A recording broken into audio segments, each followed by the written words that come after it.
We have completed the basics around remainders, and this will help us to solve the questions that actually come in the competitive exams. So let's take some examples of the questions that actually come in competitive exams. This is one example. So this says calculate the remainder of 803 raised to power 803 when it is divided by 5, right? So the first and foremost thing that we should apply here is we should divide the base itself with the 5 and calculate the remainder. So the new problem should become 3 raised to power 803 divided by 5, right? That is something that we studied in the earlier concepts only. So this is what our new problem becomes. Remainder of 3 raised to power 803 when divided by 5. Right? So we are going to study something new here. Remainders, you must have heard, are always cyclic. Let's start from the first power of 3 itself. So let's first calculate the remainder of 3 raised to power 1 with 5. That is going to be 3, right? What is the remainder of 3 raised to power 2 with 5?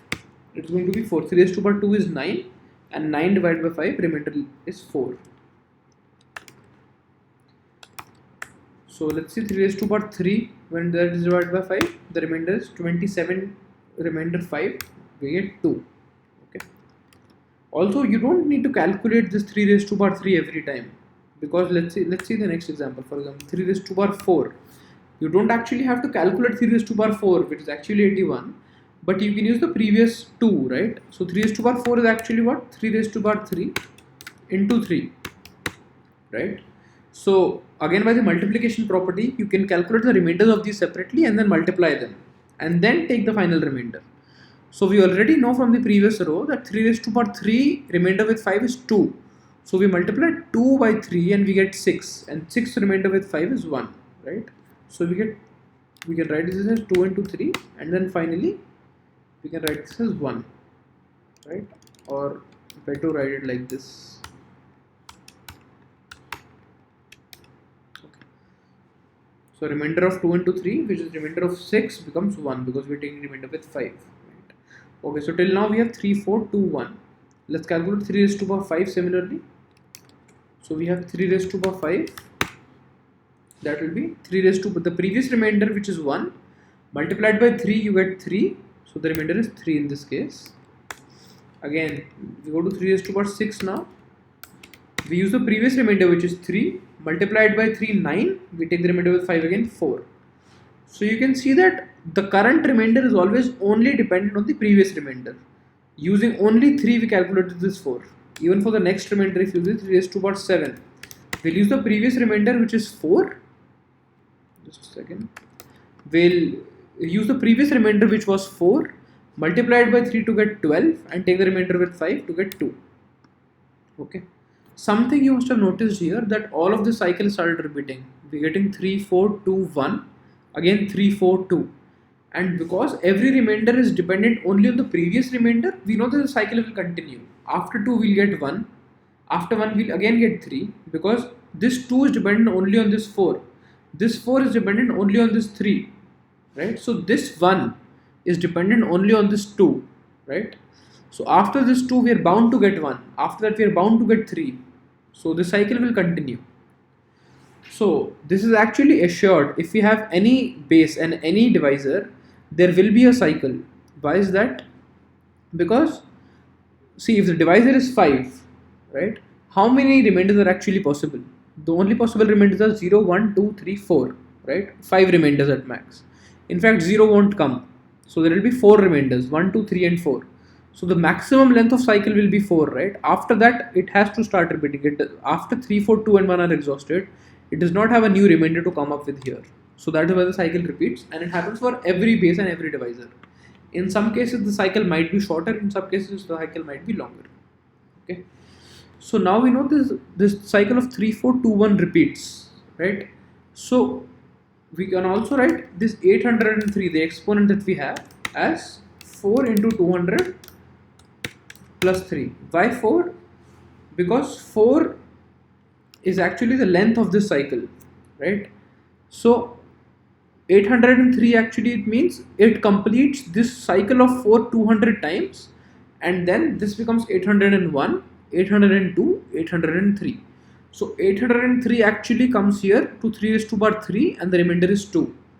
You can simply write it as basically you can calculate the remainder of exponent with the cycle. Let me write it for you.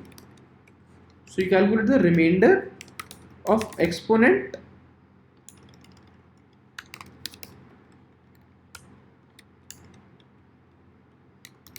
with cycle length.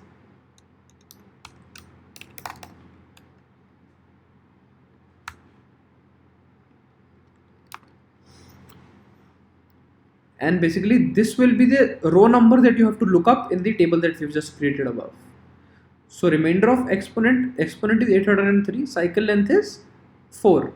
So 803 remainder with 4 is 3. We look up the third row here, we get 2. So the answer is 2.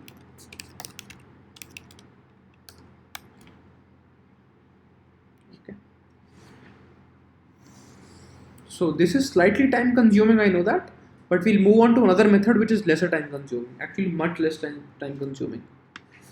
Let's do one more problem like this, or actually I'll solve it half and then you can continue it on yourself. So again similarly, this is remainder of 846 raised to power 648 with 7. So again, first of all, what we do is take remainder of 846 with 7. Remainder of 846 with 7 will be 6. So we can write this one as remainder of 6 with 6 raised to power 648 with 7, right? This is what a new problem becomes. Again, similarly, what we'll do is we'll calculate 7 raised to power 1 remainder with 6 raised to power 1 remainder with 7. That will be 6. 6 raised to power 2 remainder with 7 will be 36. Remainder with 7 is 1, right? After that, 6 raised to power 3. Now what we can do is, if you don't want to calculate 6 raised to power 3, use the previous remainder, which is 1, multiply that by 6 and take remainder with 7. So you ultimately get 6. Here we are seeing cycle has started repeating already, 6, 1, 6, and now we know it will keep repeating. Let's try one more to just take a look. 6 raised to power 4, how we will calculate it? We'll multiply this previous 6 with 6, which gives you 36, and 36 remainder with 7 will come 1 again. Okay. So the length of cycle here is 2. The exponent is 648. So the remainder of exponent with the length of cycle is 0. Right? In cases of 0, what you do is, so I was telling you, whatever remainder you get, look up that. If you get 0, look up the last row in the cycle. Okay. So the cycle is only this 2. These first 2 rows is the cycle. Look up the last row because you are getting the remainder as 0. So the answer will be 1.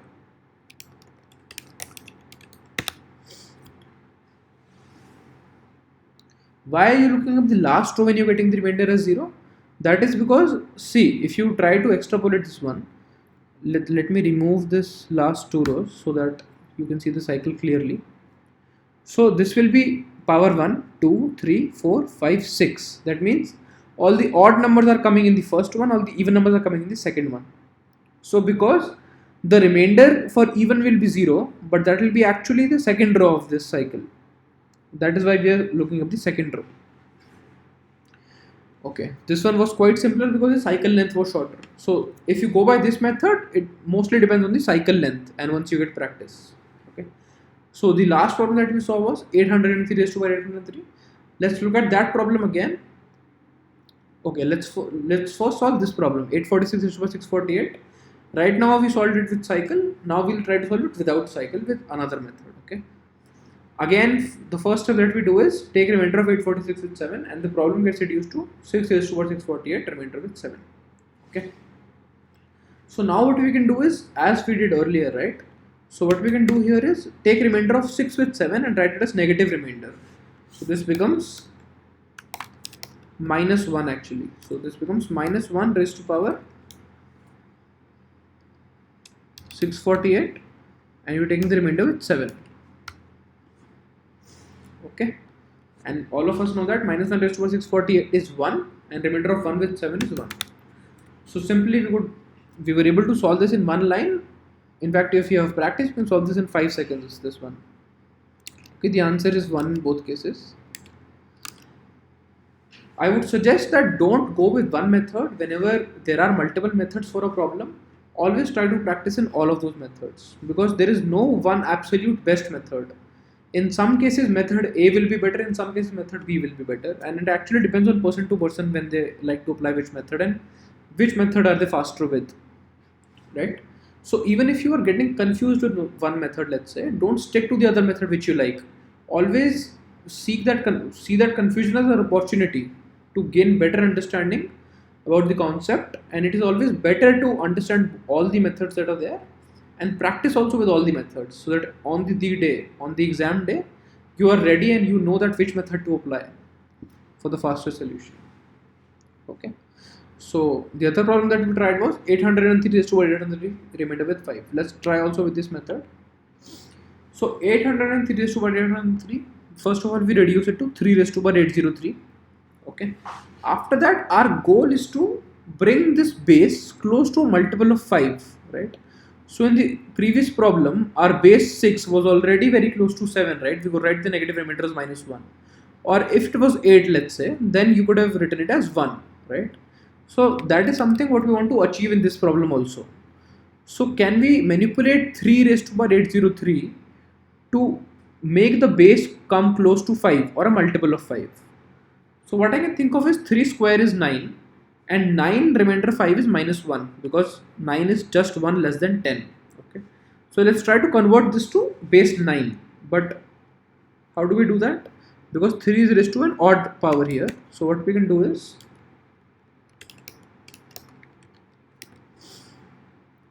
we'll take out 1 3 outside and write it at this 3 into 3 raised to power 802 remainder with 5. Now this 3 raised to power 802 we can write as 9 raised to power 401, because 9 is 3 square. So we write this one as 9 raised to power 401, right? Now again by the multiplication property, what do? We calculate the remainder of 3 separately, 9 raised to power 401 separately, and then multiply them and then calculate the remainders later. Okay. So what do we get? We get remainder of, what is the remainder of 3 with 5? 3. What is the remainder of 9 with 5? 9 with 5 is actually -1. You raise -1 to power 401, which is -1. So you get the remainder as -3. Okay. Add 5 to it, you get 2. Okay. This is similar as the answer. We got 2 earlier. We got 2 by this method also. This is much faster. Okay. So in some cases, this exponent method and negative remainder method can cause more delay if you are not able to get close to the multiple of the denominator. Right? Let's see one more example. So we have 9 raised to power 100 remainder with 13, right? So what do? We have to bring this 9 close to a multiple of 13. What are multiple of 13? 13, 26, 39, 52. Let's consider the first 4 multiples. This 9 in no way can come to either 12 or 14, but it can easily become 27, right? So 9 will be reduced to 3 and 3 can go to 27, and 27 is just 1 plus 26. That means 27 remainder with 13 is 1. So we'll go by this method. What we'll do is we'll first convert this 9 into 3. So we'll write this as 3 raised to power 200. Okay. Because 9 is 3 square. So after this, we try to convert this 3 to 27, which is 3 cube. Okay, but 200 is not divisible by 3. 198 is divisible by 3. So the next step is that we write this as 3, in fact 9, because 3 raised to power 2 into 3 raised to power 198, or you can also write this as 3 raised to power 2. Okay. Now again we calculate these remainders separately, multiply them, take the remainder finally. Okay. So this, you can also write this one as this 3 raised to power 2 becomes 9. 3 raised to power 198 can be written as 27 raised to power 198 divided by 3, 66. Okay. So it becomes 9 to 27 raised to power 66, remainder with 13. Okay. Now use the multiplication property. The first remainder we know is 9. The second remainder will be 1, right? Because 27 remainder with 13 is 1, and that raised to power 66 is also 1. Okay. So the answer comes as 9. So in this case 9 raised to power 100, remainder with 13 is 9. Okay. Let's do the same problem in one more way to see how else we can do it. Okay. The same problem we have again. Let's not make the 9 to 3 and then 27. Let's try to do some other approach. Okay. So we also know that 13 has a multiple of 65. Okay. And 65 is just 1 plus 64. 64 is 2 raised to power 6. So somehow if I can bring this 9 to 2, then my problem is solved, right? So how can I bring this 9 to 2? Let's see, 9 remainder with 13 is minus 4, right? So I can write this as, instead of 9 I can write minus 4 here, okay? And minus 4 raised to power 100 is what? Always positive, because we are raising it to an even power, so we can also remove the minus from here. So it becomes 4 raised to power 100, or we can also write this as 2 raised to power 200. Okay. After writing 2 raised to power 200, we have to make it to 2 raised to power 6. 6 divides 198 again. 198 again, yes. So we convert this to, we write this as 2 raised to power 2 into 2 raised to power 198. Okay.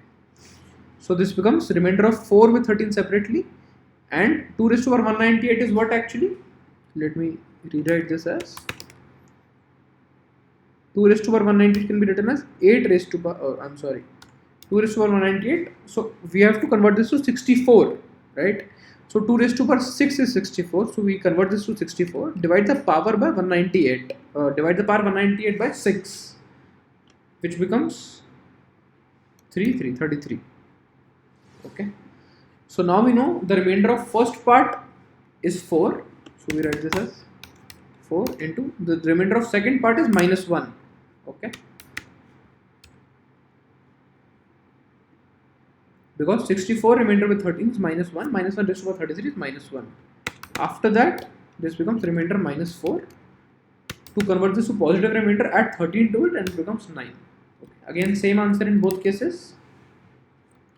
So these are a couple of methods that you can solve these problems of exponents with remainders. In the next video, we'll see some more advanced problems that CAT has and some indirect problems which are based on remainders.